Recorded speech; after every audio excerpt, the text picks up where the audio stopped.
नमस्कार मित्रों, स्वागत है आप सभी का आपके अपने YouTube चैनल में। तो आज हम बात करने वाले हैं HPSC PGT कॉमर्स 2023। नई भर्तियां आ चुकी हैं, नया जुनून है, नया जोश है और इसी को पूरा करने के लिए हम आपके साथ हैं। तो चलिए शुरू करते हैं अपने टॉपिक को, क्योंकि आज हम जो पढ़ने वाले हैं वो HPSC PGT कॉमर्स। ध्यान रखें, ये जो टॉपिक है या हम जो यहाँ पे कराएंगे, ये सिर्फ और सिर्फ पेपर फर्स्ट के लिए ही नहीं, क्योंकि पेपर सेकंड में भी सिलेबस तो सेम रहने वाला है, तो दोनों के लिए इम्पॉर्टेंट है। तो आपको यहाँ से रिटर्न मटेरियल भी मिल जाएगा और आपको अंडरस्टैंडिंग भी होगी कि हाँ, अगर MCQ क्वेश्चन आते हैं तो वो किस तरीके से कहाँ से उठाता है। तो चलिए शुरू करते हैं। First of all we are talking about the introduction of the accounting. बोले सर, अकाउंटिंग का क्या इंट्रोडक्शन कह रहा है ये? तो सबसे पहले देखिए, कोई भी बिजनेसमैन है वो जानना चाहता है कि साल के एंड पे उसको फ़ायदा हुआ या घाटा। कोई भी बिजनेसमैन है ये जानना चाहता है कि उसका पूरे साल में सेल्स कितना था, पूरे साल में उसका परचेजेस कितना रहा। तो ये सारी इन्फॉर्मेशन उसको चाहिए और ये इन्फॉर्मेशन उसको दे के मिलेगी कहाँ से? तो बोले उसको इंट्रोड्यूस करना पड़ेगा अपने बिजनेस के अंदर अकाउंटिंग। तो सिंपल वे में अकाउंटिंग एक ऐसा सिस्टम है, एक ऐसा यूँ कहा जाए कि भी प्रणाली है जो कि बिजनेसमैन को वो सारी इन्फॉर्मेशन प्रोवाइड करता है जो बिजनेस के बारे में उसको चाहिए। Clear? Next point, meaning of accounting. तो देखिए, बहुत सारे लोग हुए, बहुत सारे विशेषज्ञ हुए, बहुत सारे रिसर्चर्स हुए जिन्होंने अकाउंटिंग को लेकर बहुत ज़्यादा रिसर्चेस करी और फिर अपने अपने लेवल पे अपनी अपनी नॉलेज के अकॉर्डिंग अकाउंटिंग की उन्होंने डेफिनेशन दे डाली। तो कुछ लोगों ने क्या करा है, जो हमारे पास कुछ जो विशेषज्ञ थे उन्होंने इसको बता दिया क्या अकाउंटिंग क्या है। अकाउंटिंग एक सिस्टम है, सिस्टम बताया। कुछ ने इसको क्या बताया, आर्ट बताया, अकाउंटिंग इज एन आर्ट। कुछ ने इसको साइंस बताया, बोले अकाउंटिंग क्या है, accounting is a science. As well as मेरे कुछ काबिल रिसर्चर्स ने इसको यहाँ पे नाम दे दिया अकाउंटिंग इज ए प्रोसेस। अब कहता है ये सारे के सारे नाम, ये सारे के सारे जो फीचर्स इसके यहाँ पे क्वालिटीज़ बताई गई उनको कैसे? तो देखिए, accounting is a system of recording, classifying and summarising. Clear? Next, accounting is an art of recording, classifying and summarising. तो यहाँ पर इसको अलग अलग नामों से जाना गया। फिर भी सर एक कंप्लीट डेफिनेशन अगर देखी जाए तो क्या है अकाउंटिंग? क्या है अकाउंटिंग? एक सिस्टम है, एक साइंस है, एक आर्ट है, यानी कि कला है, और एक प्रक्रिया है जिसके तहत क्या करते हैं भाई, ट्रांजैक्शंस को रिकॉर्ड करते हैं, उनको क्लासीफाई करते हैं, उनको समराइज करते हैं। किस मैनर में? बोले इन टर्म्स ऑफ मनी। यही तो है अकाउंटिंग। और फिर उस डाटा से क्या करते हैं, उसका इंटरप्रिटेशन निकालते हैं, कंक्लूजन निकालते हैं और जो भी इंफॉर्मेशन होती है उसको यूजर्स तक पहुंचाते हैं। This is the actual definition of the accounting. ठीक है, तो अब यहाँ पे नेक्स्ट हमारे पास है, वो कहते हैं सर ऑब्जेक्टिव्स ऑफ अकाउंटिंग। देखिए, ये हमारा बिल्कुल टू द पॉइंट में लेके चल रहा हूँ, जैसा एज पर सिलेबस दिया हुआ है उसके अकॉर्डिंग। तो यहाँ पे कहता है to keep the systematic record of business transaction, this is the या it is the first and very important objective of the accounting. क्योंकि अकाउंटिंग करते ही क्यों है सर? यही तो चाहिए ना कि जो भी बिजनेस ट्रांजैक्शंस है वो सारी की सारी प्रॉपर तरीके से, एक सिस्टमैटिक तरीके से रिकॉर्ड कर ले जाएं। क्लियर है ना भाई? देखिए, अब हम यहाँ पे बात करेंगे डे टू डे बहुत सारी ट्रांजैक्शंस बिजनेस के अंदर होती हैं, तो उन सभी ट्रांजैक्शंस को हम लोगों ने क्या करना, बुक ऑफ अकाउंट्स में रिकॉर्ड करना है। ठीक है, और कैसे? बोले एक सिस्टमैटिक रूल बेस काम यहाँ पे होता है, ये ध्यान में रख लीजिएगा। ठीक है, यहाँ पे ध्यान दें कैसे, अगर हमने रूल बेस काम किया प्रॉपर तरीके से अकाउंटिंग को फॉलो करते हुए, उसके रूल्स को फॉलो करते हुए, तो देर आर बहुत ही कम चांसेस होंगे या बहुत ही कम चांसेस हो जाएंगे कि हमसे कोई भूल हो या कोई फ्रॉड हो। ठीक है, अकाउंटिंग का ये सबसे बड़ा फ़ायदा किसी भी बिजनेसमैन को यहाँ पे होगा। नेक्स्ट हमारे पास है to calculate profit and loss. देखिए, जब हमने सिस्टमैटिक रिकॉर्ड मेंटेन कर लिया, हर एक ट्रांजैक्शन को रिकॉर्ड किया, लिखा हम लोगों ने, तो हम उनके बिहाफ पे या उनको यूज़ करके हम actual profit and loss calculate कर सकते हैं बिजनेस का। तो देखिए, नेट प्रॉफिट या लॉस हमको जानना है किसी भी बिजनेस का, तो हमको क्या चाहिए कि भी एक पीरियड ऑफ टाइम के लिए जितने भी ट्रांजैक्शन बिजनेस की हुई उन सभी को प्रॉपर तरीके से मेंटेन करना होगा। तो स्टेप 1 में तो वो हो गया।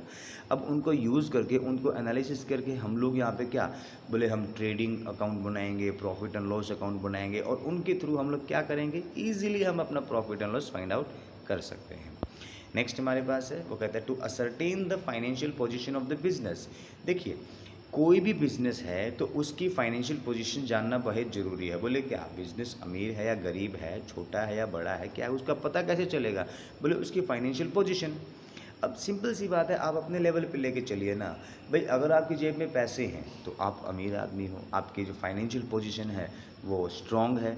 और एक गरीब आदमी जिसके पास पैसे नहीं हो तो उसकी फाइनेंशियल पोजीशन ख़राब है। तो ठीक वैसे ही भी बिजनेस के पास एक्चुअली में प्रॉफिट एंड लॉस अकाउंट कितना, प्रॉफिट एंड लॉस कितना है, और उसके साथ साथ उसकी बैलेंस शीट में उसके पास कितनी असेट्स हैं, इन सभी की वैल्यूज़ को जानकर हम यहाँ पे एक एस्टिमेट लगा सकते हैं कि बिजनेस की फाइनेंशियल पोजीशन साउंड है, यानी कि अच्छी है, या गंदी है या बुरी है। ठीक है। नेक्स्ट हमारे पास फिर कहता है to know the exact reason behind the net profit and loss. देखिए सर, प्रॉफिट एंड लॉस हमको हो रहा है, लेकिन उसके पीछे का असली कारण, मान लीजिए कंपनी को है ना प्रॉफिट हो रहे हैं, लगातार प्रॉफिट बढ़ते जा रहे हैं, तो हम अकाउंटिंग की मदद से इजीली ये पता कर पाएंगे कि ये जो प्रॉफिट असल में बढ़ रहे हैं उसके पीछे का रीज़न क्या है। कहीं हमारी कॉस्ट कम तो नहीं हो गई? कॉस्ट कम हुई है तो क्या हमारा जो इनपुट था, जो रॉ मटेरियल था, वो सस्ता तो नहीं हो गया? या सरकार के कुछ बेनिफिट हमको तो नहीं मिलने शुरू हो गए?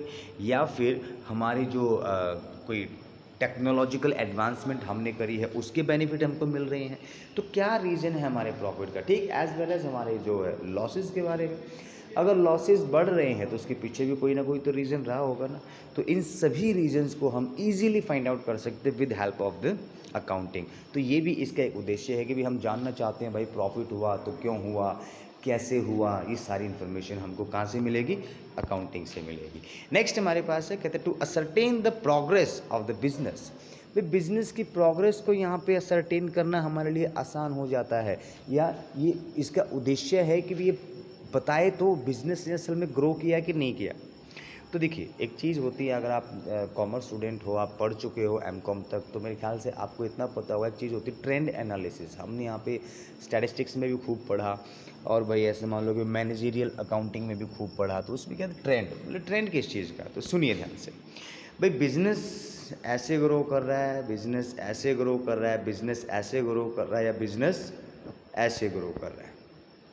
ठीक है, कैसे ग्रो कर रहा है? बोले इस प्रोग्रेस को शो किया जा सकता है with help of the old data. पुराने डाटा के बिहाफ पे, पुराने डाटा की मदद से इसको यहाँ पे क्या किया जा सकता है? पता किया जा सकता है। अब सर पता कैसे? बोले भी पिछले साल 100 कमाए थे, अब की बार 200 कमाए, फिर यहाँ पे 300 कमाए, फिर 400 कमाए, फिर 500 कमाए। तो क्या हो रहा है यहाँ पे? तो यहाँ पे जो बिज़नेस की प्रोग्रेस है ना, उसको ईजिली फाइंड आउट किया जा रहा है कि बिज़नेस प्रोग्रेस कर भी रहा है कि नहीं कर रहा है। और ये किसकी मदद से हो पा रहा है? अकाउंटिंग की मदद से हो पा रहा है। नेक्स्ट हमारे पास है to prevent and detect errors and frauds. भाई अकाउंटिंग में जब हर एक ट्रांजैक्शन का प्रॉपर रिकॉर्ड रखा जा रहा है तो पॉसिबिलिटी हो ही नहीं सकती कि कोई फ्रॉड हो जाए, कोई एरर हो जाए, क्योंकि सब कुछ जब रूल बेस किया जाएगा तो वहाँ पे संभावनाएं या पॉसिबिलिटीज़ बहुत कम हो जाती हैं कि कोई गड़बड़ हो। ठीक है भाई, ये भी इसका एक बहुत बढ़िया उद्देश्य है। अकाउंटिंग इसीलिए तो करते हैं हम, ताकि कोई हमारे साथ झोल ना करे, धोखाबाजी ना हो, ये सारे के सारे काम। नेक्स्ट हमारे पास है to provide information to various users. देखिए मीनिंग में भी हम लोगों ने क्या किया था लास्ट में? मीनिंग में हम लोगों ने पढ़ा था कि भी इसी का काम है, इसी का फंक्शन है कि इन्फॉर्मेशन को वेरियस यूजर्स तक पहुंचाना। कौन पहुंचाएगा? बोले अकाउंटिंग से। अकाउंटिंग में सिर्फ इन्फॉर्मेशन को फाइंड आउट नहीं किया जाता, बल्कि इन्फॉर्मेशन को पास ऑन भी किया जाता है। किसको? बोले उन यूज़र्स को जो एक्चुअली में उस इन्फॉर्मेशन को यूज़ करने वाले हैं। जैसे कि इन्वेस्टर्स हो गया, क्रेडिटर्स हो गया, बैंक्स हैं, एम्प्लॉयज़ है, गवर्नमेंट अथॉरिटीज़ है, ऑनर हैं, मैनेजमेंट है। ऑल ऑफ दीज पार्टीज़ अब यूँ कहा जाए कि भी बहुत ही अग्रेसिवली इन्फॉर्मेशन का वेट करते हैं। साल के एंड में कंपनी के जो फाइनेंशियल जो इन्फॉर्मेशन होती है उसका बहुत ही मतलब दिल से वेट कर रहे होते हैं कि भी असल में हम लोगों ने जो किया उसका क्या आउटपुट मिलेगा, क्या चल रहा है। तो इसीलिए जो हमारे पास वेरियस यूज़र्स हैं उन तक इन्फॉर्मेशन पहुंचाना किसका काम है? किसका है? किसका मेन ऑब्जेक्टिव है? बोले अकाउंटिंग का सर। नेक्स्ट हमारे पास है, अब जो अगला स्टेप हमारे पास है वह qualitative characteristics of accounting information. देखिए सर, लेखांकन सूचना तो मिल गई, अब उस सूचना में क्या क्या क्वालिटीज़ होनी चाहिए ये उनकी बात करता है। देखो अकाउंटिंग से इन्फॉर्मेशन तो बहुत मिलती है सर, लेकिन अगर उस इन्फॉर्मेशन में जो अभी बताई जाने वाली क्वालिटीज़ की कमी पाई गई तो उस इन्फॉर्मेशन का कोई भी फ़ायदा नहीं रहने वाला। तो चलिए शुरू करते हैं, इसको समझते हैं। सबसे पहले बात करते हैं रिलायबिलिटी। आपने डाटा तो दे दिया, लेकिन डाटा विश्वसनीय नहीं है या विश्वास करने लायक नहीं है, तो उसका कोई फ़ायदा नहीं। तो सिंपल सी बात है, अकाउंटिंग इन्फॉर्मेशन जो भी आप दे रहे हो वो सबसे पहले तो वो विश्वसनीय होनी चाहिए, लोग उस पर विश्वास करें, तभी तो उस डाटा का फ़ायदा होगा। तो ध्यान दें, accounting information must be reliable. Reliability implies that information must be factual. भाई जो भी इन्फॉर्मेशन आप दे रहे हो ना वो फैक्चुअल होनी चाहिए, तथ्यों पर आधारित होनी चाहिए, ठीक है, और वेरीफाइएबल होनी चाहिए। यानी कि अगर कल को कहते कि भाई ये ट्रांजैक्शन हो गई तो उसका प्रूफ तो दिखाओ ना, उसको वेरीफाई करके दिखाओ। और अगर आप वेरीफाई नहीं कर पा रहे हो तो आपकी इन्फॉर्मेशन क्या नहीं है, रिलायबल नहीं है, विश्वास करने लायक नहीं है। आप क्योंकि अगर कोई भी ट्रांजैक्शन होती है उसका बिल वगैरह तो होगा ना, तो उसका प्रूफ वगैरह होगा, तो उसी के बिहाफ पे तो सारा काम होता है। तो अगर मान लीजिए आपके अकाउंटिंग इन्फॉर्मेशन में विश्वसनीयता की कमी पाई जाती है तो वो किसी काम की भी नहीं है। तो चलिए अब नेक्स्ट स्टेप पे कहते हैं रिलेवेंस। रिलेवेंस का मतलब यहाँ पे क्या कहता है, भाई जो भी इन्फॉर्मेशन आप दे रहे हो ना जिस भी पार्टी को, तो वो उसके मतलब की होनी चाहिए। देखिए क्या कहता है भाई, accounting information respected by financial statement must be relevant to the objectives of the enterprise. Unnecessary and irrelevant information should not be included in the financial statements. बोले भाई जो इन्फॉर्मेशन हमारे काम की होगी, जो बिजनेस से रिलेटेड होगी, उसी इन्फॉर्मेशन को आप अकाउंटिंग में जगह दें, बाकी सबको इग्नोर कर दो, छोड़ दो। अब यहाँ पे अकाउंटिंग के अंदर आप हर चीज़ को तो इन्वॉल्व नहीं करोगे ना, ठीक है, कि कंपनी के सामने नाला था वो टूट गया, ये कौन अकाउंटिंग में डालेगा। लेकिन हाँ, अगर उसके ऊपर खर्चा किया है तो खर्च के रूप में वहाँ पे दिखाया जा सकता है, लेकिन उसको लोगों को बताने की ज़रूरत तो नहीं है ना, ठीक है। तो कुछ ऐसे एक्सपेंसेस या ऐसी इन्फॉर्मेशन होती है जिनको डायरेक्टली हमारा जो है कि कोई लिंक नहीं होता बिजनेस के उससे, तो इसीलिए ऐसी इन्फॉर्मेशंस को हमने यहाँ पे क्या करना चाहिए, इररिलेवेंस मानते हुए उनको हटा देना चाहिए। जो इन्फॉर्मेशन एक्चुअली में बिजनेस से डायरेक्टली कनेक्टेड है उन्हीं इन्फॉर्मेशंस को हमने यहाँ पे अकाउंटिंग में जगह देनी चाहिए। और अकाउंटिंग इन्फॉर्मेशन अगर रिलेवेंस है, आपकी जैसी नीड है वैसी ही आपको मिल गई, तो उसके डबल बेनिफिट हो जाएंगे, आपको ज़्यादा फ़ायदा मिलेगा उसका। Next, understandability. भाई जो भी अकाउंटिंग इन्फॉर्मेशन है वो समझने लायक होनी चाहिए, भाई समझ में आनी चाहिए, ठीक है। भाई accounting information should be presented in such simple and logical manners. भाई कोई भी लेखांकन सूचना है ना, वो बिल्कुल ही साधारण और तार्किक लहजे में या तरीके से लिखा जाना चाहिए या प्रेजेंट करा जाना चाहिए, ताकि एक आम इंसान भी उसको ईजिली समझ पाए, ठीक है।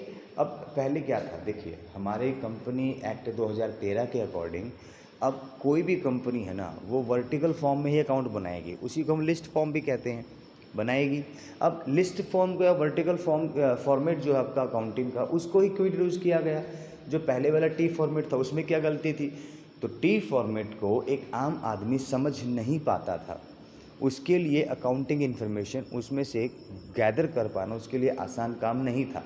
और जिस बंदे को अकाउंटिंग का नॉलेज नहीं था वो तो उन यानी कि टी फॉर्मेट फाइनेंशियल स्टेटमेंट्स को समझ ही नहीं पाता था, लेकिन लिस्ट फॉर्मेट के कारण वो अकाउंटिंग काफ़ी आसान हो गया और वो एक लिस्ट के जैसे दिखता है, जिसके कारण एक आम आदमी भी उसको ईजिली समझ पाता है कि हाँ असल में यहाँ पे लिखा क्या है, हो क्या रहा है। नेक्स्ट हमारे पास है कंपेरेबिलिटी, तुलनात्मकता। भाई आपके पास जो भी इंफॉर्मेशन है उसमें कंपैरिजन की कैपेसिटी तो होनी चाहिए ना। बोले किससे सर, आपकी इन्फॉर्मेशन की दूसरे बिजनेस के साथ कंपैरिजन, आपकी प्रेजेंट इन्फॉर्मेशन का प्रीवियस इन्फॉर्मेशन के साथ कंपैरिजन। अगर आपकी जो इन्फॉर्मेशन है उसमें कंपैरिजन की कैपेबिलिटी नहीं है या कंपैरिजन की क्वालिटी नहीं है तो आपकी इन्फॉर्मेशन किसी काम की नहीं। बोले ऐसा क्यों सर, अरे भाई जब हम मार्केट में जाते हैं तो दो सामानों को लेकर हम तुलना करते हैं, भाई कौन सा बढ़िया होगा। वो तुलना किस आधार पे करा जाता है, क्योंकि दोनों में कुछ ना कुछ समानताएं या असमानताएं होती हैं। और यहाँ पर हम अगर अकाउंटिंग की बात करें, अगर हम दूसरे बिजनेस के साथ उसको मैच ही नहीं कर पाएंगे तो फ़ायदा क्या, हम तो किसी डिसीजन पे पहुँचेंगे ही नहीं। जो भी यहाँ पर व्यक्ति होगा, जो भी इन्फॉर्मेशन चाहने वाला होगा, वो उस इन्फॉर्मेशन को समझ ही नहीं पाएगा, समझ रहे हो ना। तो इसीलिए कंपैरेबिलिटी यहाँ पे होनी चाहिए भाई, तुलनात्मकता होनी चाहिए। नेक्स्ट हमारे पास फिर है फेथफुल प्रेजेंटेशन। देखिए, एक अकाउंटेंट को बहुत सारे काम करने होते हैं और उसमें एक सबसे बढ़िया काम होता है कि भी इंफॉर्मेशन को प्रेजेंट करना। तो क्योंकि एक अकाउंटेंट भी ह्यूमन बीइंग है, तो कई बार उससे बायसनेस हो जाती है, वो कई बार कुछ आइटम्स को गलत तरीके से मैनिपुलेट करने की कोशिश कर देता है। तो यहाँ पे कहा जाता है कि भाई जो अकाउंटिंग इन्फॉर्मेशन है ना, वो विश्वास के साथ साथ इस तरीके से प्रेजेंट करी जाए कि जिससे लोगों का उसमें भरोसा बढ़े, जिससे लोगों को वो सही लगे। अब कैसे?